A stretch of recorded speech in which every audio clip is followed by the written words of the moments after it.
Hello বন্ধুরা, সবাই hello বলো, সবাই হ্যালো বলো, সবাইকে ভালো করে বলো, হাত তুলে বলো হ্যালো, ওরম করে না, এমনি করে বলো হ্যালো। হ্যালো বন্ধুরা, এইটা আমার দিদা, আমার বাড়ির পাশে থাকে, বয়স্ক মানুষ, ওনার বড় ছেলে মেয়ে সব নেই, ঈশ্বর নিয়ে নিয়েছেন কাছে, তা ওনার ঘরটা ভেঙে দেওয়া হচ্ছে। সবার আমাদের সব এখানে সবাই পৃথিবীতে আজকে পশ্চিমবঙ্গে সব আজকে মানে লাইনের ধার সব ঘর ভেঙে দেওয়া হচ্ছে। এদিকে আসো একটু ঘোরো, হ্যাঁ, তা ওনার ঘরটা ভেঙে দেওয়া হচ্ছে। তা বয়স্ক মানুষ তো, তা উনি এসেছেন আমার কাছে, আমি যা পারলাম যেমন পারলাম সেটা দেখাতে চাই না।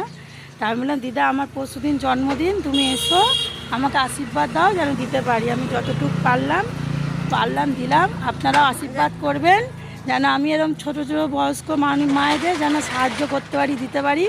দিদা তুমি কিছু বলবা? তোমাদের ঘরগুলো ভেঙে দিয়েছে, আমি কি বলবো? বলো, এটা সবাই দেখবে পৃথিবীতে। আমার বলার কিচ্ছু নেই দিদা।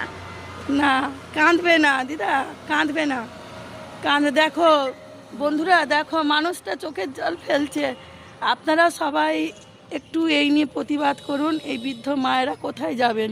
বৃদ্ধ মা বাবারা, এনাদের ছেলে নেই, অসহায় মানুষ, সবাই এই বৃদ্ধ মায়েদের পাশে থাকুন, প্রতিবাদী একটা ঝড় তুলুন, ঠিক আছে? আর সবার কাছেই আমার একটু আবেদন, এই বয়স্ক মানুষের পাশে যে যেমন পারবেন, 1 টাকা পারুন, 10 টাকা পারুন, 50 টাকা, 100 টাকা, 200 টাকা, যে যেমন পারবেন সাহায্য করবেন। রাধে রাধে। কেঁদো না, তোমার যখন মন চাইবে আসবে, কেঁদো না শোনা।